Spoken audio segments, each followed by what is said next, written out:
Hey guys, it's Echo, and today I'm bringing you, slightly late, my May TBR.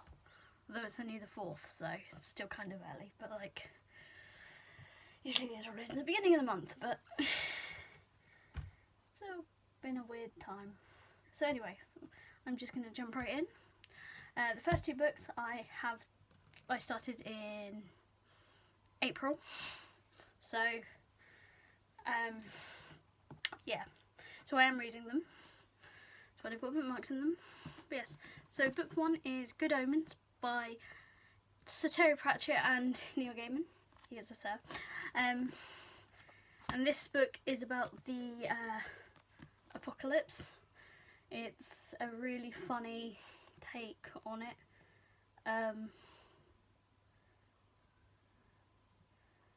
Yeah. Basically, according to the nice and accurate prophecies of Agnes Nutter Witch, the world's only totally reliable guide to the future, written in 1655, before she exploded, the world will end on a Saturday. Next Saturday, in fact, just after tea. And they lose the Antichrist, and it's that. It's really funny. I'm on page 135, and I'm enjoying it. It's incredibly funny. I saw the first couple of episodes of the TV show and then decided I wanted to read the book. So now I am, and then I can finish the TV show. It's just as funny as the TV show. So, as far as I can remember, things have happened pretty much the same. But it translates really well from what I've read and what I've seen. It's like, this is working.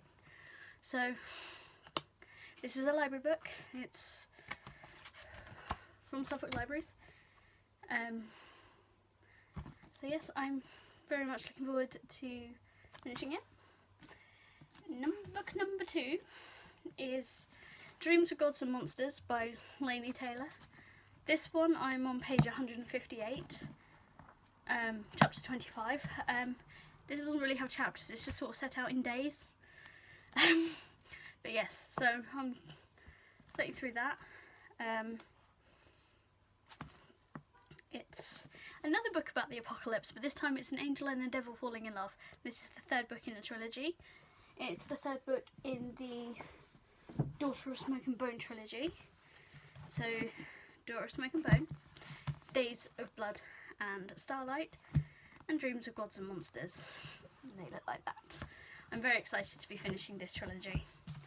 I have genuinely enjoyed them. So that's good. So a couple of them are very apocalypse themed. Next on my list is another book I have technically started, but I'm only on chapter 2 and it's been a while, so I'm going to restart it anyway. This is One of Us is Lying by Karen M. McManus, and this is described as The Breakfast Club but someone gets murdered, which honestly I'm here for. So 5 students walk into detention, only 4 leave alive. It's a very pretty book, very red. The sequel is blue. I have the sequel, so I should have read this by now. But yes, I recently saw the Breakfast Club movie. Very good movie, would recommend. It's currently on Netflix. It's really good. I have it on DVD, but I can't find my copy, so it's on Netflix.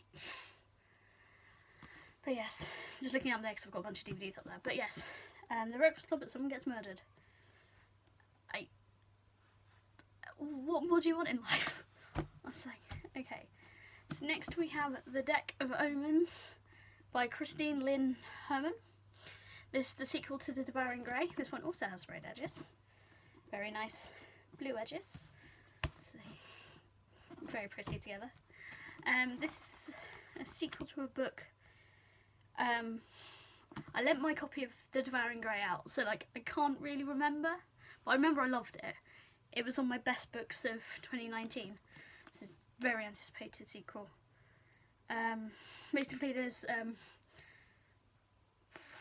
4 founding families of this town, and there's a thing called the Grey, and it kind of kills them, I think, if I remember. Yes. And that book was one of the founding families coming back to the town, but she doesn't know about the town. because her mum left and came back. So I was really good. I'm very, very good at that one. But yes, very excited for this one. Next I have Rusha and the End of Time by Roshni Trotsky. This is a book about a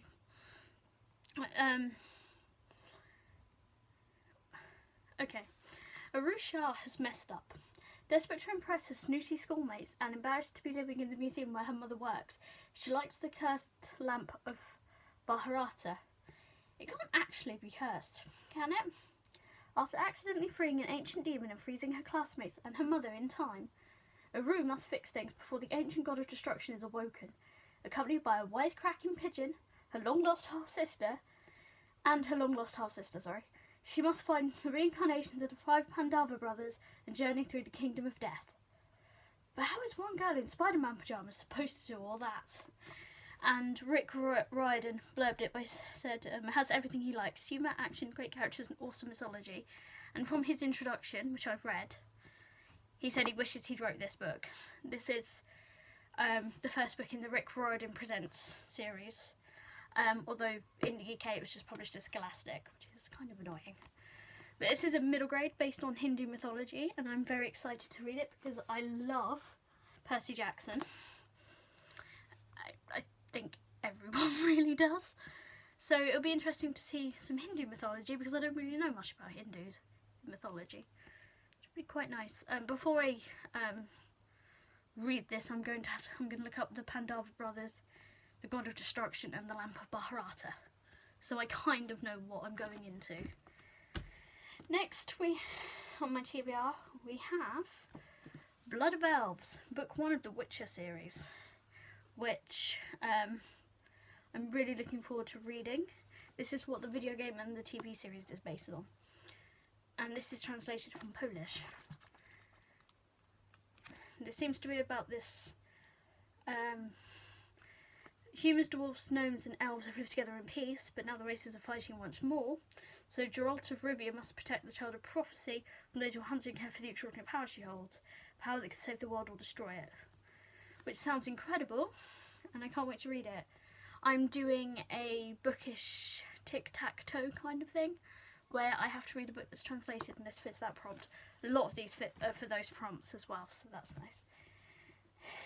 Next on my list is Bianca and Roja by Anna-Marie Michelmore. I've never read an Anna-Marie Michelmore book before, and I'm excited because they are a really, really cool person. I followed them on Twitter, so I would very much like to know what their writing is like. This, I think it's a retelling of something.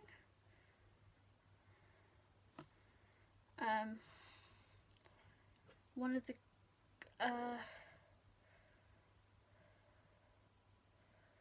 something to do with swans, so it might be the Swan Princess. I'm not entirely sure if this is a retelling of anything. It does look like a retelling. A story that brings together 2 fairy tales and a well-loved ballet. And it's Latina. That'll be interesting. So it's combines 2 fairy tales and the Swan Lake Ballet, which is why I was thinking of the Swan Princess. So yes, I'm very excited to read this. They write about non-binary and trans people, non-binary people and trans people a lot. This will be really interesting to read, and I'm very excited. Next on my list, also by Anna-Marie Michelmore, is Dark and Deepest Red, which seems to be a retelling of something. I know it's a retelling. This is another retelling, and I don't know what it's a retelling of. Again, I'm really bad with retellings. But this seems to be set in 2 different time periods, 500 years apart. So this is the time when, in 1518, in Strasbourg in France, women were dancing in the streets without stopping until they died. I believe that's a historical event or something that's heavily in myth thing. And then a beautiful pair of shoes seal themselves to Rosella's feet, making her dance. Pairs the forbidding magic of a fairy tale with a modern story of passion and betrayal. So yes, this is another retelling, but a retelling of what I'm not entirely sure. But yes, I really need to know more about fairy tales before I go into the retellings, I think. And next on my list is another book I started last year and never got to finish. I'm on chapter 3 of this one, and that is Forgotten by PC Cast and Kristen Cast, which is bad really because this is one of my favourite series. And this, I think it's because it's the penultimate book and I know last one's coming out in July, so I'm putting them off as long as I possibly can. This is a story that follows the other characters, as in alternate universe characters. And I think this one seems to follow what would happen if the gods made a different choice. So this one's an interesting one. I'm trying to be as vague as possible because it's the other world, so it's like it's the same characters in the first series, the House of Night series, but this is set after that and in a different world, so whatever I say about this series could spoil the other series. But I know what this one's about and I'm very excited to finish it. And finally on my TBR, because I'm the actual worst, I have an arc I got in December of 2019 that came out on the 3rd of March. And I still haven't read it. And that's Wicked As You Wish by Rinja Peko. The first book in the 100 Names for Magic series. This seems to be about... okay, I'll read you what it says on the back. Many years ago, the magical kingdom of Avalon was left desolate and encased in ice when the evil Snow Queen waged war against a powerful country. Its former citizens are now refugees in a world mostly devoid of magic, which is why the Crown Prince and his protectors are stuck in Arizona. Prince Alexei, the sole survivor of the Avalon royal family, is in hiding in a town so boring that magic doesn't even work there. Few know his secret identity, but his friend Tyler is one of them. Tyler doesn't mind. She has secrets of her own, namely that she's a spellbreaker, someone who negates magic. Then hope for their abandoned homeland reignites when a powerful creature of legend and Avalon's most powerful weapon, the Firebird, appears for the first time in decades. Alex and Tyler unite with a ragtag group of new friends to journey back to Avalon for a showdown that will change the world as they know it. And it sounds so great. It's kind of got the energy of a middle grade. So I'd imagine this would be the sort you sort of read Percy Jackson, you read a Ruchar, you read the 13 Treasures series by Michelle Harrison, and you read all these books, and then you transition into YA, and this is one you start with. Mainly because I get so much joy reading the chapter titles in these books. Like with a Ruchar, the chapter names are stuff like, in which Rue regrets opening the door? Oops. And bring on the next demon. Wait, maybe not. My home, not yours. No touchy. Number 1 on Minnie's top 10 lists ways I don't want to die list. Death by halitosis. Why?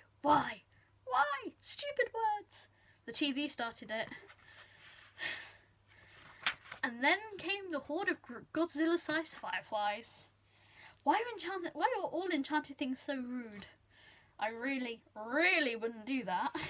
Well, she did it. I get so much joy in these chapter titles, in which Carly Rae Jepsen songs make excellent training tools, or in which fighting ogres is a popular team-building activity, in which Loki uses a toothpick and Ken loses a fight with a library. Like, these chapters are...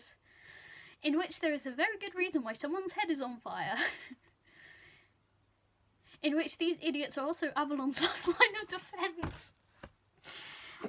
I feel like it's kind of got the vibes of Six of Crows, but with the humour of Percy Jackson. So I'm genuinely excited for all of these books. Oh dear. I'm enjoying this far too much. I'm enjoying this far too much. Like, I think I'll get, like, the sad thing is, I think I'll really enjoy the books, but I'll get more out of laughing at the chapter titles because they're so brilliant than anything else. So yes. Ooh. If I do this properly, I will then hold up all the books on my TBR, and then that would be lovely. So that's 1, 2, 3, 4, 5, 6, 7, 8, 10 books on my TBR, and I may or may not have already read one book this month, so hopefully, my goal was to read 10, hopefully I can read all these books and get a lot of them.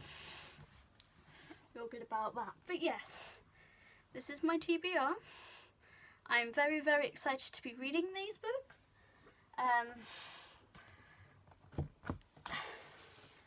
And I hope I get through the majority of them, because I really need to. My reading so far this year has been abysmal, so I'm very, very excited. I don't know when it comes, but Aurora Burning I have pre-ordered it. It's just Amazon are like, we don't know when we'll get it to you because of the whole situation, and I'm like, I get it, but like, waiting for this book for over a year, so, or for about a year. It feels like it's been over a year.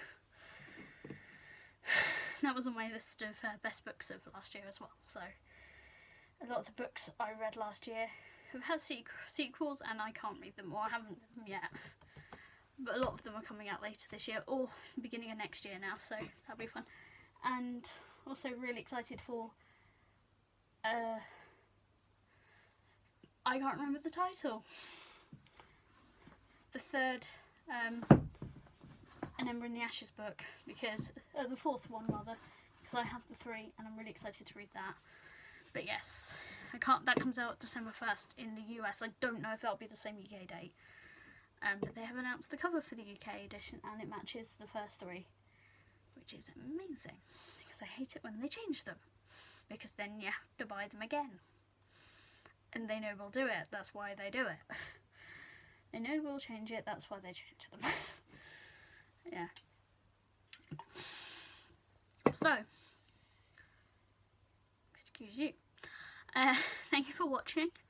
Are you reading this month? What are you planning on reading? Are there any fun readathons you're doing? Let me know. Like if you want to, don't if you don't. Yeah. Also tell me if you've read any of these and if you like them, or if you've seen the Good Omens TV show, what you think, or The Witcher. You played the games, you've seen the show. Let me know what you think. It would be nice to get a conversation going. So yes, that's all for now. I will see you probably